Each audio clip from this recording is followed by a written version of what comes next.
I'm Fatima. I'm from Richmond, BC. I'm your health and beauty social media queen. Hi guys, I'm Chef Fred. I live in North Vancouver, BC, and I'm a health enthusiast. Hi everyone, my name is John and I'm in Vancouver and I'm a work from home dad to two great kids and married to a wonderful wife. Hi, my name is Cyrene. I live in Vancouver and my passion is health and beauty. Good morning, everyone. Thank you for joining us for our Healthy Home series. If you haven't had a chance to enter our draw, we are doing a giveaway for this bestseller, and it is actually sold out on Amazon. So if you want a copy of this, you might want to win it. There's a few opportunities for you to win it. You've got to like our page, The Healthy Wave Vibes. You got to tag 3 of your friends. You got to be commenting on our post, as well as share the post that we have pinned to our page.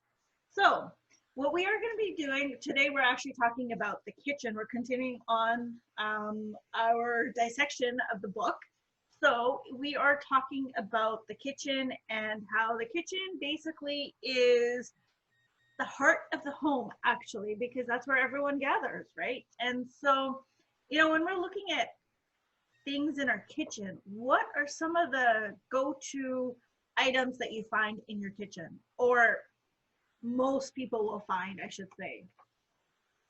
We've got a lot of food, a lot of processed foods, a lot of packaged foods, a lot of frozen foods,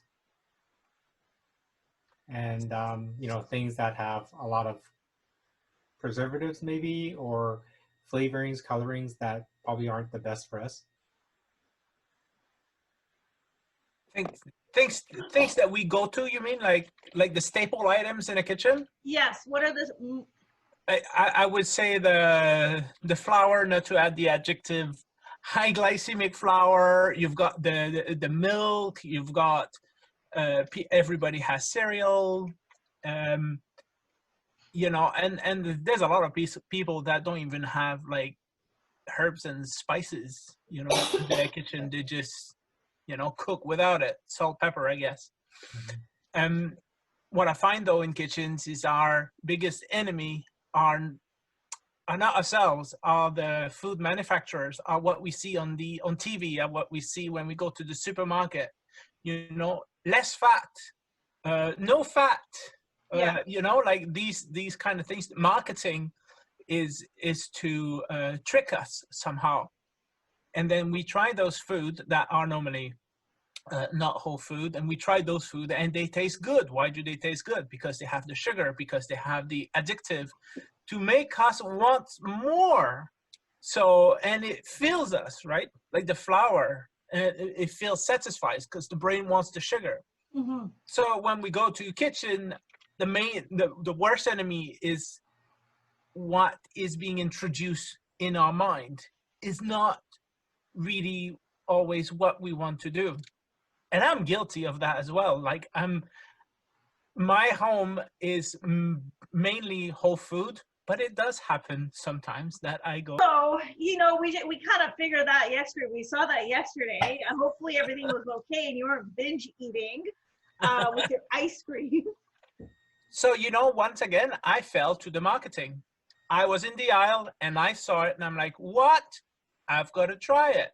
So, however, that is very rare in my occasion, but it happens. And it's because I have a lot of willpower otherwise. But I know people that it's convenient. What's the worst enemy in a kitchen? Convenience, because convenience comes with as you said, John, the artificial flavor, color, the preservatives, all these little chemicals that make it taste good, and you kind of go like, "Ooh, give me another one." Mm-hmm. You know what is probably like one of the worst meals that we have is breakfast. Like you've got your cereals, you've got your like waffles, your tarts, and all of these like processed things. How can you replace those, and why are those so bad for us? It's the most important meal of the day. We've been asleep for 6 to 8 hours. And so when you wake up, it starts us off for the day. And so how, what you feed into your body is going to set you off, as you go out to work or as you carry on your day.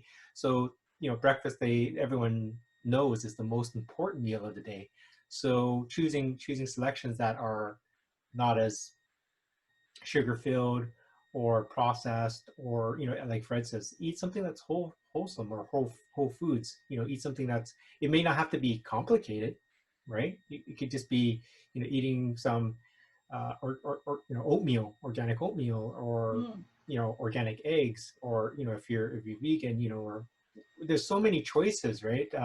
It's just that I think, again, it's when you have those products in front of you, and that's the convenience versus the super easy That's right. ready-made stuff. When I used to work at the dental office, I didn't even have time for breakfast. Mhm. So I just got, took a shower, got dressed, brushed my teeth, and out the door I went. And then when I get to the office, then I'd have like a croissant or a scone, right? And that was my breakfast. Mhm. But until I started working from home, I could take my time making eggs and have gluten-free bread, and I had I might have steak remaining from yesterday, and I'd cut up an avocado. So until I started working from home, I didn't have those healthy habits to begin with. I'd skip breakfast altogether. Well, Yeah. Breakfast one is of- definitely one of the most, it is the most important meals. And I remember when we were living in the hotel for a year, when we had the fire, it was phenomenal because we had access to the concierge lounge. And so every morning I would have like a spread of breakfast, and I got to choose if I was going to eat the cereals, but I haven't been eating cereals in such a long time. So I would always have egg, fruit, yogurt, and like my bread, my gluten-free bread to start with, which was great. Yeah, so it does sort of come back to convenience and having the time to be able to put together a meal, or or is it easier to grab something and full of sugars and whatever else that's processed and added in there? Mhm. So that's a choice that we as individuals need to make. And I know for a fact, having my breakfast, a real breakfast, makes my day go so much better. Mhm. And what I wanted to add to that is that when you have a high glycemic breakfast, let's say you have cereal, you raise your blood sugar, and then it goes down, and your body wants to raise it again because it wants that buzz.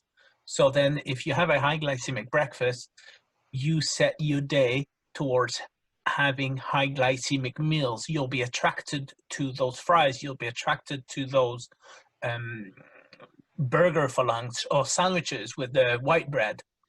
If you have a low glycemic breakfast, your body will not be attracted to those food. Therefore, the chances of having a salad with healthy grains for lunch is much higher. So you can set your day to be healthier by breaking the fast with low glycemic meal. Yeah, for sure. I mean, this is a huge topic. Like, we could just go on and on and on and on about, this topic. And if you want to actually find out more, you can check out our episode that we had done on the low glycemic index, as well as counting calories. Those are some episodes that you can check out. But moving forward, so now in the kitchen, yeah, we have our foods, but in order to get those foods, we have to prepare it.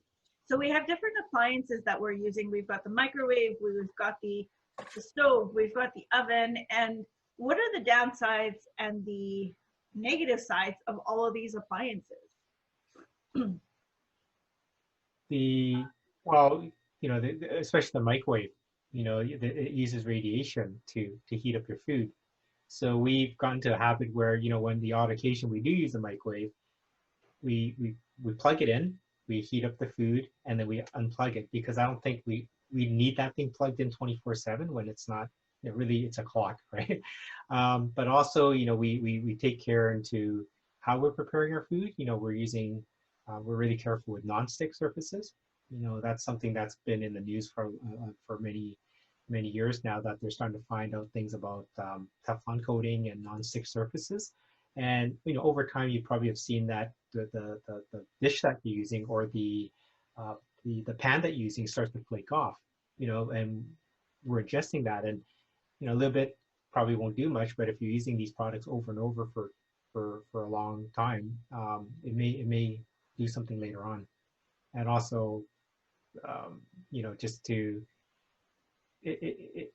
you want again, it's convenience. What Fred is saying, like we want something that's quick and fast, but you also want to make sure that you're preparing the food in the best way it can, right? And you want to make sure that you're actually hand washing some of these pots and pans as opposed to putting them in the dishwasher, because over time, the chemicals start leaching out, right? And then we don't even think about that when we're actually starting to take it out of the dishwasher. Do you wash it again under the sink before you actually start cooking on it, right? Those are certain things that I'm being more mindful of, because when you take something out of the dishwasher, what kind of chemicals did you put in the dishwasher to begin with, right? To clean your dishes. And then does it have a scent? Does it, is it still dirty? You just want to have that nice rinse with soap and water. And then I start making my meal, which is, fry my eggs or anything like that. But what I was really bad about once upon a time is when I was cooking meat on the pan, I would cut it. I didn't realize, and you're trying to cut the meat to see if it was. Oh God! I know. I had no freaking idea. I shouldn't be doing that. I never do that in my pans. Pan, but oh my gosh! Well, that's the thing. Like people are using metal utensils that are speeding up some of this. Like it's starting to scrape off, right? And it's just people are in a rush, so they don't think about using plastic or using another plastic utensil to scrape it, or best thing is probably using wood, right? Going back to what Cyrene said about the dishwasher, for me, everything goes in the dishwasher. There's no chance of me starting to hand wash stuff. It's complete waste of time. However, I use phosphate-free dishwasher tablets, which doesn't leave the residue of the chemical on the dishes. Because if I put in the dishwasher, then I have to rinse it again. It's too much time wasted. I just don't like to do dishes. Yeah, there's times when there's been times I've been I eat off a plate or drink out of like a mug, and it tastes like detergent. Yeah. And this is after it's gone through the dishwasher, right? So it's kind of so you have to rinse it again, like what Cyrene's saying. You rinse it under hot water, or maybe rub it, and then you refill your mug. Yeah, never use it directly out of the dishwasher. And to go back to the frying pans, a lot of people use Teflon because of convenience, and ceramic pans work as well, and they don't stick. And so would you say a ceramic pan is better than a Teflon pan? Yeah. Yes. Yeah, definitely. The best is cast iron, right? It doesn't stay as clean as a Teflon because it changes in color. Yeah. A lot of people are fussy about how their equipment looks. However, thinking about what you ingest, then it's better to not use the Teflon and use something that do not emit like any chemical residue in your food or in the air as it's heated up. Right. That's a good point. Which is quite interesting. We started switching. Well, most of our pans are like stainless steel, but we started picking up a couple cast iron pieces. And if you season it right, they work like nonstick. So they're actually pretty easy to clean, no matter what we put on there. But you have to make sure the pan's treated right so that it acts like nonstick. And then also we started again. We threw out our Teflon pan many years ago. We've been just using ceramic. Yeah, same here. We changed over to ceramic as well. Yeah. And we have a few cast iron as well. Yeah. I see. We're doing good in that level. I don't know about me, okay? Yeah, Fatima's been quiet on that one. Yeah. If you need more, My defense, I don't really go into the kitchen unless my mom is not there, and that's very rare because my mom's retired and she's a great cook, and she that's her kitchen. That's like nobody touches anything. So I don't know what's in there. I don't really I don't do the cooking because she's always cooking unless there's something that I really want. So I can't speak on that one. What you can do during Christmas is just go swap a set of ceramic pans into her thing. Oh, she's very particular. Yeah, She's she will very know. particular. She knows Yeah. where everything is and what her stuff is, and yeah, Yeah, if something is yeah. missing in my kitchen, just one little thing, even I don't need it, I'm like, oi, have you guys seen this? Where did it go? I I'm know, like, it's not- whoa. everything has a place, right, in your kitchen. Yeah. Yeah. If it's not there, it's like, where is it? Yeah. I need Yeah. it, even though I don't really need it right away. Where is it? Okay, so now moving forward, so we've talked about how we're cooking the food, but what about we're storing it? Are you storing it in a glass container? Are you storing it in a plastic container? You know what? I'm Or the back takeouts? because I used to have plastic containers because it was cheap and I didn't think anything of it in the past. But then as I got educated and knowing there's a difference, I went to the glass version of things. Like, so my whole pantry is full of glass containers. And I find that it's easier for me to microwave in as well. But the thing is, I don't microwave. Yeah. Yeah, we did the same thing. We used to get those plastic containers with the lids.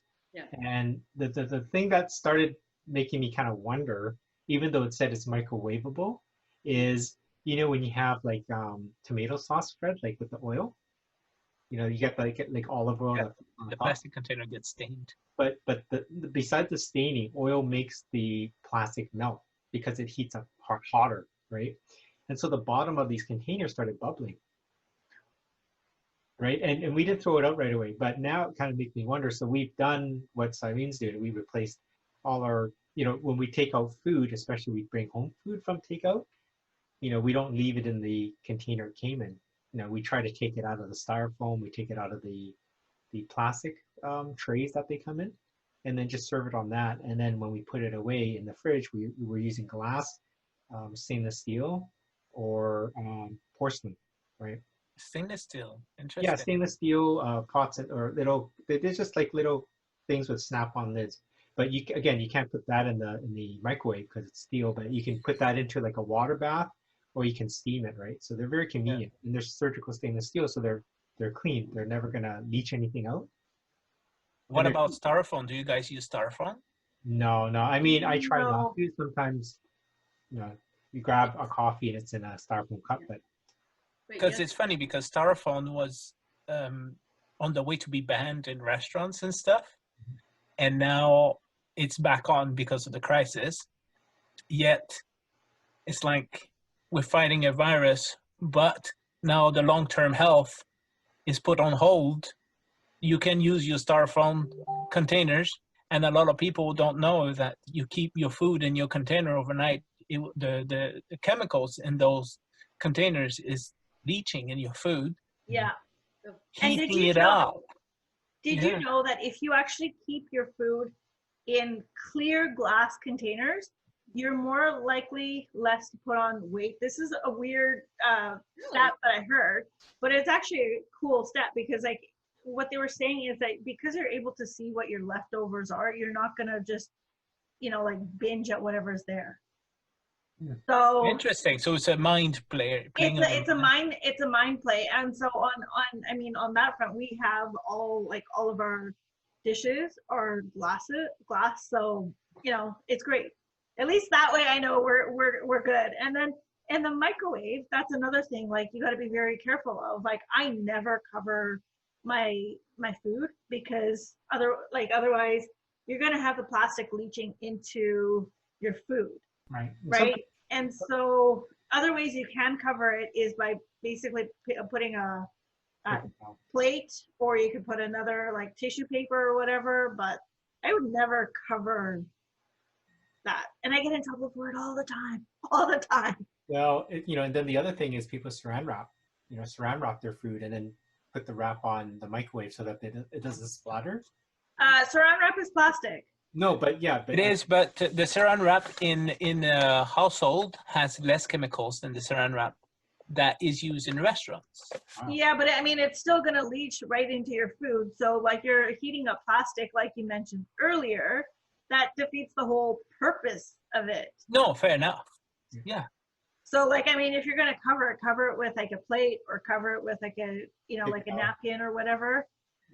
And then if you're like me who just doesn't like covering it, put some hot water and lemon in the microwave after and let it just clean itself.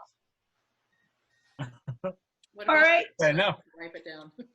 So now, as we've discovered, we've sort of gone through the preparing, the food, the preparing. Now comes, like serving it up and drinking. What do you drink? There's a lot of things in our kitchen that we're going to be drinking. Like the water, the Cokes, or the pops, I should say, the juices. What are your takes on that? I just want to start by saying, okay, we don't drink pop, we don't drink juice, so I can't answer any of that. But what we ended up doing is changing our water system to a reverse osmosis. And so there's less chemicals in my drinking water. So that was my trade-off. And it makes me want to drink lots of water. It encourages me, whether it's hot water and lemon, or it's just or just cold water or room temperature. I just love it. And I don't have to spend a lot of money on buying bottles of water. I don't have to worry about the chemicals, but because it takes away a lot of the chemicals, you have to be careful in the sense of adding a pinch of salt or adding a pinch of Himalayan salt while you're drinking it, because we all need minerals as well. Interesting. So actually, now that you've mentioned minerals, before Fred, you continue, did you know that Himalayan salt has 83 minerals inside of it, which our body requires? And compared to, table salt, which it's all bleached out. There's no nutrients, there's nothing in it. So you could, if you were to take a pinch of Himalayan salt and a pinch of table salt and eat it, like eat raw, you would actually be able to eat the Himalayan salt versus the table salt. The table salt, you're just gonna like spit it out instantly and be like, what in God's name is this? The Himalayan salt, you'll actually enjoy it. Yeah. There are different salts, so you can get salts with different flavors in it too. Yeah. That's Sorry, and you can continue, Fred. No, I was just going back on drinks, like a lot of people start their day with a coffee. The coffee is good. It's a good antioxidant. What's bad in the coffee is the fact that they add normally dairy product. A lot of people add cream and a lot of white sugar. And that, to me, it doesn't start your day right when you start with added sugar. Orange juice, it's good. It's got a lot of vitamin C. However, it's high glycemic again. Water is my drink of choice at home, and sparkling water, because even though sparkling water brings the acidity up in your stomach a bit, but it's still quite a lot healthier than any kind of pops. Mm-hmm. And if people drink pop, try to limit them to maybe 1 glass a day, if that's possible, because it's over time, it will damage your health. There's no turn back, Like I used to drink pop when I was younger and whatever. And I saw this experiment, and that day it scared the living bejesus out of me. Like they took a chicken bone, put it in a glass of Coke for a week, and you can see the chicken bone just completely broke and was brittle. After I saw that and what it did to the teeth, forget like your overall health, but that just scared me. And ever since then, so I would say for the last 15 years, I haven't touched pop at all. I'm not a juice drinker or anything like that. My favorite drink is water. Like absolutely love water. And of course, I'm Indian, I need to have my tea, but I don't add any cream or anything. I do put milk, but I mean, that's something that I do need is my, I'm not lactose intolerant, so I'm okay with the milk. I don't add any sugar or anything like that. It was funny, we had actually gone to Portugal, and so we were there, we were eating, and my uncle's like, oh, you can order all the pop in the world you want. I'm like, no, I want water, and he looked at me like, you're gonna order water? Like, and what universe are you ordering water? Because there you had to pay for the water. I'm like, I don't care. I'm ordering water. And my parents were like, yeah, she doesn't drink pop. Like, not at all. She won't touch pop at all. Well, it's kind of funny. My kids don't drink pop. Yeah. That's I great. think, when we raise them, even when they have the juices, we give them organic juices, but we water it down. So like the apple juices, the grape juices, try to give them organic when we can, but when they have the regular juices, we try to water it down. And so the sweetness of, like, again, like what you're accustomed to, like what does your tongue like what does your taste buds like, is not going to miss it, because you're not because if you drink something super sweet, over time you're just going to continue to want something sweeter and sweeter and sweeter, right? And so what we did, we started out with juices with, like, 1/3 juice and then 2/3 water. And to them, it's not water, but it's like, wow, this is tasty, right? And so over time, right now, they're drinking water. Like they're filling up their own water bottles. Like we have a filter on the fridge, so we use that. And I've been drinking tea. This is tea right here. Not coffee? No, Come on, the latest right now, people put wine in their cup during their Zoom meeting. So I'm going 4 weeks in with no coffee. Right. Yay! Nice. And it's not by choice, it's because I ran out. But now, it gives me time to actually go through all the teas that we bought over the last, while. Decades. And it's nice because you get to, I'm drinking a lot more water because I'm trying different teas. So the tea is what's making me drink the water, right? And during the summer, or it's getting warmer now here, what we can do is add, like, cut up some oranges, or cut up some cucumbers, or cut up lemon or lime to make it so citrusy and and more flavorful. If you don't like the taste of plain water, there's always a healthier option. Yeah, infused waters are delicious during the summer. Well, that brings us to an end. Do you guys have any final comments that you would like to say? Whole food Stay hydrated. is Okay. the way to go. Well, again, thank you very much for joining in for our Healthy Home series. We are giving one of 4 of these away, so you could be one of 4 lucky winners. All you got to do is like our page, The Healthy Way Vibes. Make sure you comment, and also make sure you are tagging 3 friends and sharing. So we look forward to hearing from you. We will be drawing this at the end of our series live at our question and answer. So you will have to be on live in order for you to be a winner. Anyways, bye for now. Bye. Bye.